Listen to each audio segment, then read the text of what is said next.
So today we're gonna go over our shapes. Now, just because we're on quarantine doesn't mean that we can forget all of our shapes and basic things that we've learned in class. So today I'm gonna go over them with you guys, show you how to do them properly, and so when you get back to the gym, you'll have all your shapes down.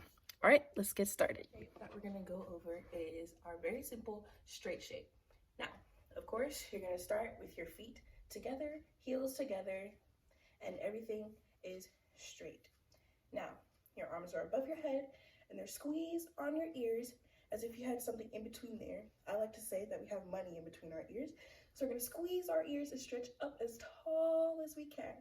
Now, in a straight shape from the side, you should look completely flat. So if I turn to the side, you see my legs are together, I'm pulling everything up, my ribs are in, and my ears are covered. Squat. Now for the squat, you're gonna have your heels and toes together like this. You're gonna squat down to the ground and be in this shape like so. Now, we don't want hands like this. We don't want our fingers up. You want flat hands. So pretend you're gonna high five someone and place them straight on the ground so we have flat hands. And this is your squat. Our tuck. Now, tuck is a little bit lower to the ground from our squat. So in a tuck, you're gonna sit on your bottom, put your feet together and place them on the ground. You're gonna wrap your arms around your knees and put your nose away. And you should be super tight in your tuck. Nobody should be able to wiggle you and you break. You wanna stay tight, nose down, and this our pike. Now, remember when we say pike, think about making an L with your body on the ground. So L is this shape, right?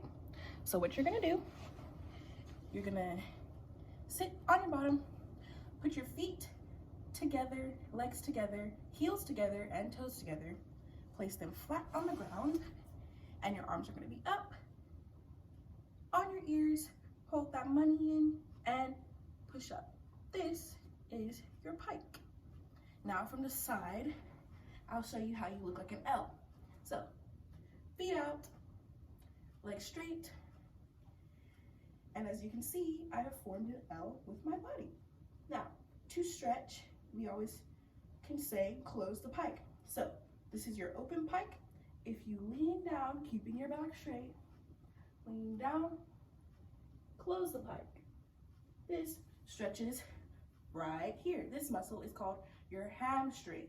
Now this is good for splits. So open pike, stretch down, and close. So our straddle, you're gonna sit in the same position as if you were doing a pike, okay?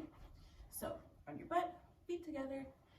Now straddle, you're just going to open your legs into a V somewhat. So straddle, your legs are going to be out like this. You're gonna place your hands, high five someone, place them flat on the floor in front of you. Now, in your straddle, your knees should be facing up towards the ceiling, not in and not out. And your back should be completely straight from the side. So, from the side, this is what you should look like. Toes pointed, knees straight. Push your knees all the way down to the floor, and your knees are facing upwards and not inwards. So, back flat, hands straight on front of the floor, and this is your straddle, our pancake. So, your pancake starts, you're in the straddle position, knees facing up to the sky, pointed feet, back straight, hands out in front. Now, to achieve the pancake, all you're gonna do is slide your hands out as far as you can while keeping your back straight. You never wanna immediately hunch over and just flop over like this because you're not getting a proper stretch and you're gonna hurt your back if you continue to do it that way. So, hands flat, slide your hands out, keeping your back flat as far as you can, and this is your pancake. Pancake because you're making yourself flat. So, again, this is not the right pancake shape. This is the correct pancake shape. Even if you can only go this far with your back straight, that is much better than going all the way down with a hunchback. That is not good.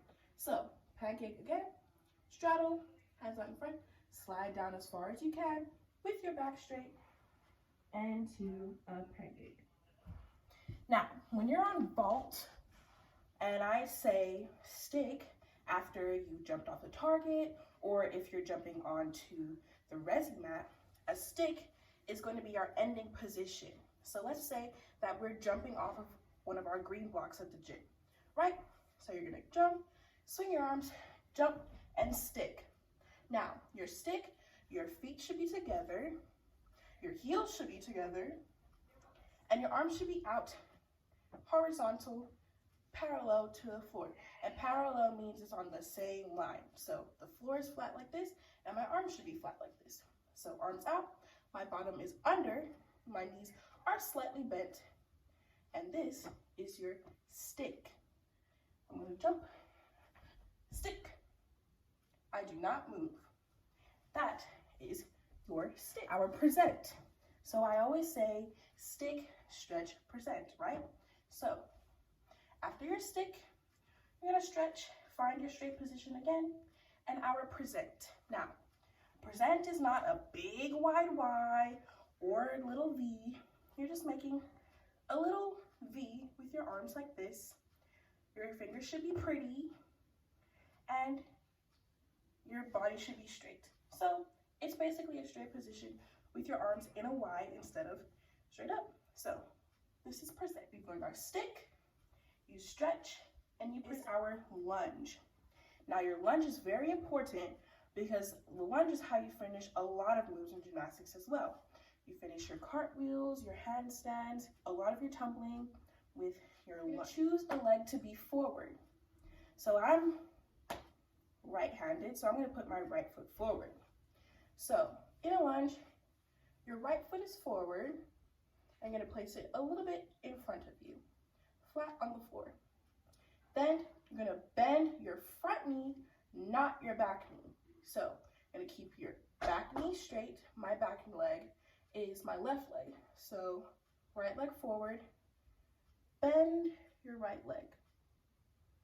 So now you should have this shape with your leg. On top, your arms are going to be in a present. It's very important that you bend your front knee for stability. If you're finishing a cartwheel or handstand, you come up, plant that foot, and bend the knee so you don't move. So this is why your lunge is really important. Now, in terms of your feet, there's something a little technical with the lunge. So with your lunge, your foot has to be turned out. Another way you can think about it is with your directions. If you're good with directions with your feet, this could be helpful because you have to turn out that front foot. And it's really easy to get it confused. When I say turn your foot, you might go like this, turn it inwards. When I say turn it out, you might turn your back foot out. It's really easy to get twisted up in your lunge. So another thing you can think of, if your right foot is forward, you're going to turn your foot to the right. So my right foot is going to be forward in my lunge. I'm going to turn my entire foot, my toes everywhere, and I'm going to point it to my right side. So right foot forward, toes turn right. And that is your turn out. If my left foot is forward, I'm going to turn my toes and my whole foot left. So left foot out, turn left. That is my turn out. Foot out, turn out, plant and bend. Back leg stay straight, arms are up in your pretty lunge. A V-sit. Now, a V-sit is exactly what it sounds like. You're sitting and you're gonna make a V with your body. So you're gonna sit on your bottom, hands behind you again, and you're gonna lift your legs up. And as you can see, I've made a V with my body. So one of the basics is pointing your toes. So when you point your foot, you want your foot to get long. You see how my foot is long instead of short? So when you point your feet, it's not just a scrunch. You point your entire foot down, so it's pointed and not scrunched. So that's just a little tip on how to fix your toe point in gymnastics, because that's important for it to look good. I hope you guys did them with me. I hope you guys will practice them so that when we get back in the gym, whenever your teacher asks you to do your shapes, you should be right on top of it because you've been practicing all along. Bye guys.